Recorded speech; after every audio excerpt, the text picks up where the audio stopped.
Hey everybody, happy Monday. I am back with another blog to read for all of you, and this one is called A Controversial Grace. And I have gone back to, if you have been watching all of my videos, then you know that I have gone back to April of 2018, the blogs that I started writing at the beginning of my recovery journey. And I am sharing those every day on these videos. So yesterday was a scared step of faith, and I also shared directly from my journal just about what the process looked like for me back when I first started this whole journey.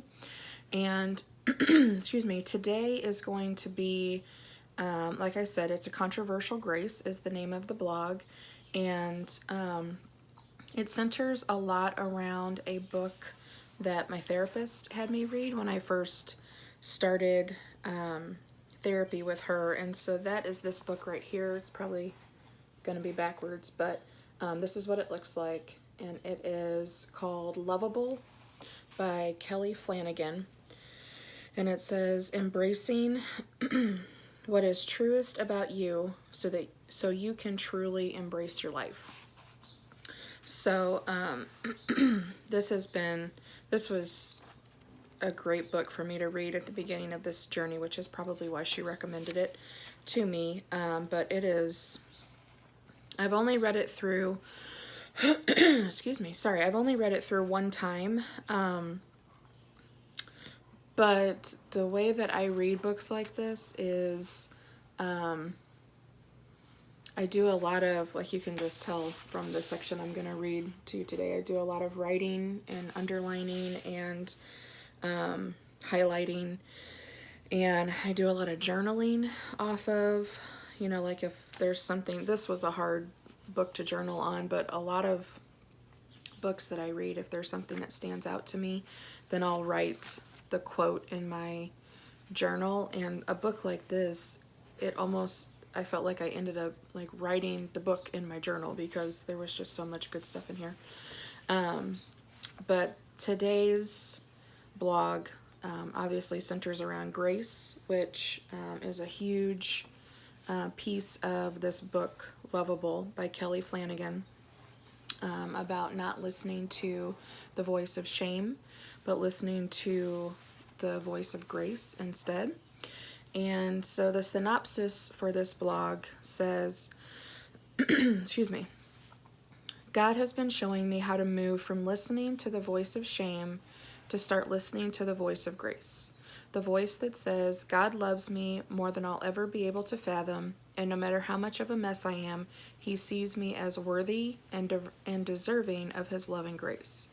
This post is about how God has been using the book Lovable by Kelly Flanagan alongside some deep digging into God's word to shift from shame to the freedom of grace. So yeah, I'll be reading a section. I quote it in my blog, but it's kind of, I don't quote the whole thing in the blog, so I'm going to read it straight from the book when I get to that part. So my blog says, I've been reading a book called Lovable by Kelly Flanagan. I'm only halfway through it, but my thoughts about my worth and my value have already been transformed by the powerful truths in this book. My eyes have been opened to how very early on in our lives the truest version of ourselves gets misshaped, overlooked, forgotten, and defeated by the voice of shame.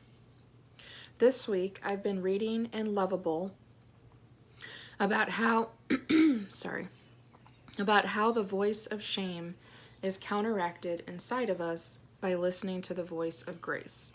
This particularly has been speaking life to me.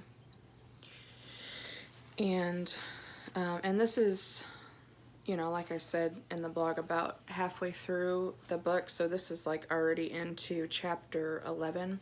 So there's a lot in this first half of the book that really gives some good backstory on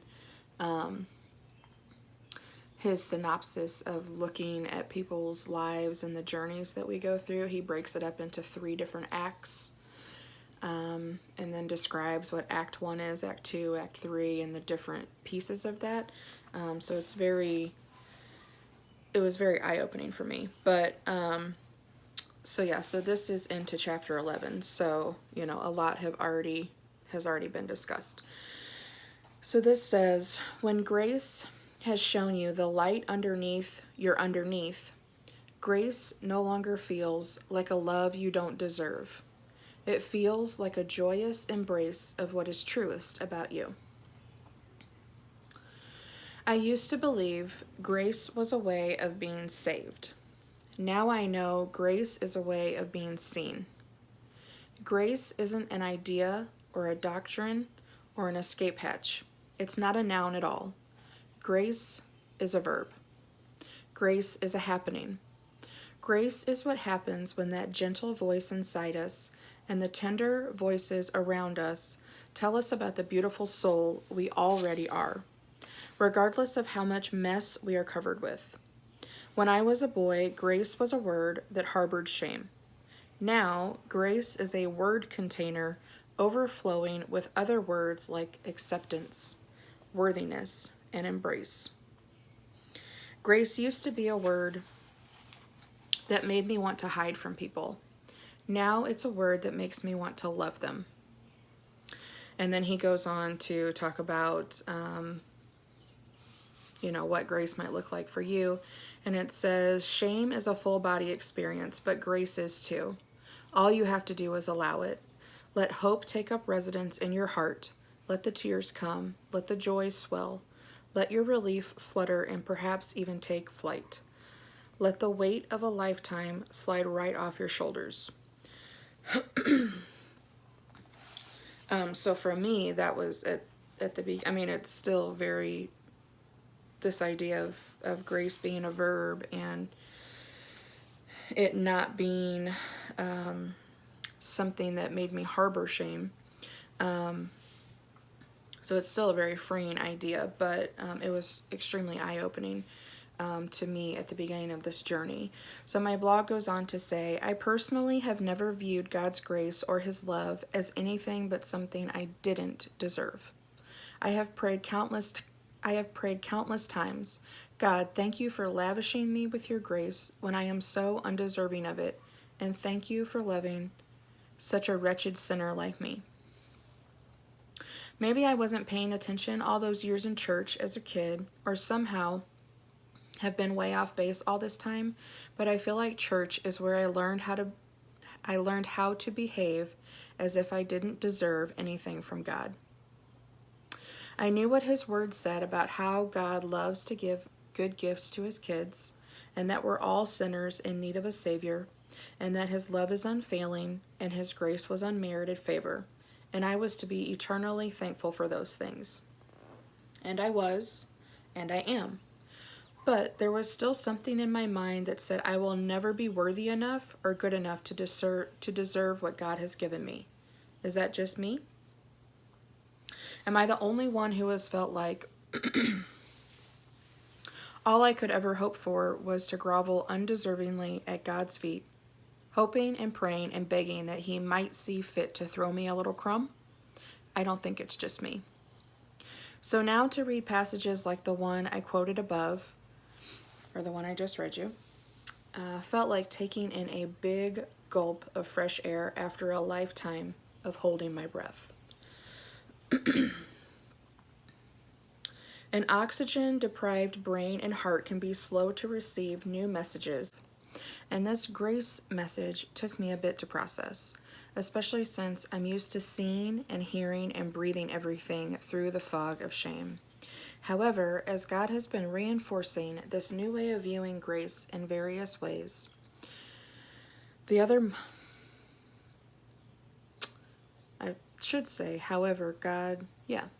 has been reinforcing this new way of viewing grace in various ways. The other morning, I was reading from my daily devotional, and the scripture reading was 1 Peter chapter 2, verses 1 through 11. God spoke to me about a lot of things in these verses. They're pretty jam-packed with truth. But when I got to verses 9 and 10, the words seemed to pop off the page. These verses say, "But you are a chosen people, a royal priesthood, a holy nation, God's special possession, that you may declare the praises of him who called you out of darkness into his wonderful light. Once you were not a people, but now you are the people of God. Once you had not received mercy, but now you have received mercy." One particular phrase in these verses stood out, and that is God's special possession. This is a passage of scripture I've read many times over the years, but I don't remember this phrase catching my attention quite like this before. These verses in my devotional had absolutely nothing to do with grace, but as I read those words, God's special possession, my thoughts immediately bounced to this new idea of grace that I was trying to sort out. In my mind, I thought, if God sees us as special, he must also see us as worthy of his love, right? I went on with my devotional reading, but that phrase, God's special possession, kept flashing into my mind. As I pondered it a little longer, I started to feel a bit uncomfortable. The word possession in relation to people certainly has a negative indication, but I felt God had something he wanted to say, so I kept digging. I looked up 1 Peter chapter 2, verses 9 and 10 on my Bible study app to read a few different translations. The Message Bible says of these two verses, "But you are the ones chosen by God, chosen for the high calling of priestly work, chosen to be a holy people, God's instruments to do his work and speak out for him, to tell others of the night and day difference he made for you, from nothing to something, from rejected to accepted." That's verses 9 and 10 from the Message Bible. As Flanagan says in his book, Lovable, this would be an example of going from listening to the voice of shame to listening to the voice of grace. The voice of shame says, "I am nothing," and rejected. The voice of grace says, "I am something," and accepted. But what about that word possession? It was still not sitting exactly right with me. I looked to see what other translations use in this verse for this phrase. Here are a few that I came up with. God's own purchased special people, a special people, a peculiar people, a people who belong to God, you are God's very own, a people to be a personal possession, or a people acquired. Possession, purchased, acquired, owned. Still felt too much like words that are archaic and out of touch with how we treat people, how we view people. I started reading some commentaries online, and I came across a few interesting details that God used to make sense of all this for me. One commentary that was based on the Bible lexicons listed the definition for the word possession as this, and I am not going to be able to pronounce it, but it is derived from the word that's spelled Peripoiesis, literally means to make around oneself and then to acquire or purchase, means that which is acquired by purchase with the corresponding idea of preservation of that which is purchased. So that's kind of convoluted, but my blog goes on to say, as I read that definition, I thought God doesn't just own us like we're cattle or property. We have been bought with the blood of Jesus. His sacrifice paid the purchase price, and once we accept that payment on our behalf, we belong to God. But he doesn't stop there. God doesn't just want to possess. He wants to preserve us, take care of us, and lavish us with grace because we are special to him. He created us for this, and he thinks we're worth it. When he looks at us, he sees us as special, lovable, beautiful, valuable. He doesn't look at us and see undeserving urchins. So why do we look at ourselves that way? Another commentary on this that I read quoted Vance Havner saying this, and this is about 4 paragraphs worth. God's people are a peculiar people, which means a purchased people. The Greek word here carries the idea of making a ring around something to mark it as one's own. Christ has made a ring around us and claimed us for himself. We hear these days about cheap grace and how it doesn't mean much to be a Christian, but salvation is the costliest item on earth. It cost our Lord everything to provide it, and it costs us everything to possess it. We are a generation of cheap Christians going to heaven as inexpensively as possible, religious hobos and spiritual deadbeats living on milk instead of meat, crusts of bread instead of manna, as though we were on a cut-rate excursion. In a day when tragedy has become comedy, we play fast and loose with eternal issues. The pearl of great price is not cheap. I have read that years ago, in that part of Africa where diamonds in the rough were plentiful, a traveler chanced on boys playing. Closer investigation revealed that they were playing marbles with diamonds. God forgive us today that we handle his treasures as though they were trifles, and the coinage of the eternal as though it were play money. It is no time to play marbles with diamonds. My blog goes on to say, the first time reading through this quote, I didn't make any connection between the marbles and diamonds story and us being God's special possession. As I was reading through it a second time, I thought, as someone who belongs to God, I am his treasure. God longs for me to see myself and treat myself as his treasured possession that he loves and tenderly cares for. I am a diamond, a beautiful, shining diamond in God's eyes, and I shouldn't view myself as just an ordinary marble or let other people convince me to see myself that way. And I definitely don't need to listen to the enemy's lies when he says I'm too much of a mess to ever be anything more than a marble. God has paid too high a price for me to continue devaluing myself as unworthy and undeserving of his love, his grace, his blessings, how he gifted me, or any perfect thing he wants to be for me or to give me. Whew, that was a long one. So that is my blog called A Controversial Grace, and I feel like this whole idea of, going from the voice of shame to the voice of grace, and viewing myself as valuable and lovable, and that I have worth. This has completely opened up everything for me, I should say, because I don't think that God can really use us effectively. He can't heal us. He can't, I don't think we can really hear him if everything is filtered through shame. That has definitely been my experience. So I would definitely encourage the reading of this book. Again, Kelly Flanagan, Lovable. If shame is something that you struggle with, and I don't think that's something that just goes away. I definitely feel like it is less deceiving, I would say, because, and this is something that is in this Lovable book, the more accustomed to you get to listening to the voice of grace, the quicker you are to realize the difference in, this is shame and this is grace. I'm not listening to this over here. I'm going to listen to this over here. And so I think the more you practice that, it just kind of becomes, it definitely doesn't go away, but it's easier to not get tripped up and caught in that web. So I would definitely recommend this book, Lovable by Kelly Flanagan, because it has taught me so much about myself and the things that I struggle with.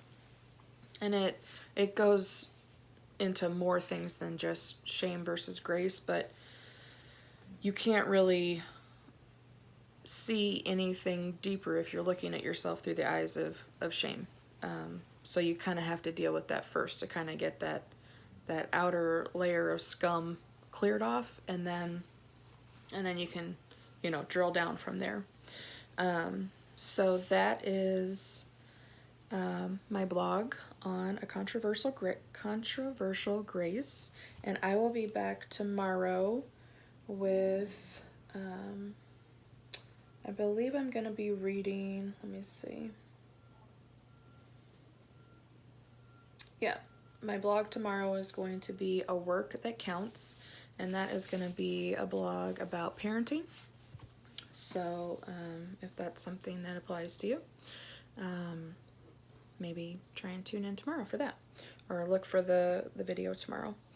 I appreciate anybody who is supporting me by watching these videos, and I appreciate the feedback that I'm getting on how helpful these have been. That really makes me very grateful for how God is using the things that I've gone through, and what He's put on my heart to share. I'm definitely grateful for how He's using that.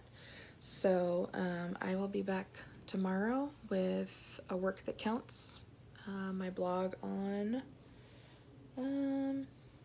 yeah. Are there other, this is the synopsis if anyone is interested. Are there other moms out there who struggle with questioning if what they're doing counts for anything or really matters all that much? I can relate. So, yeah, so I'll be sharing some thoughts on that tomorrow.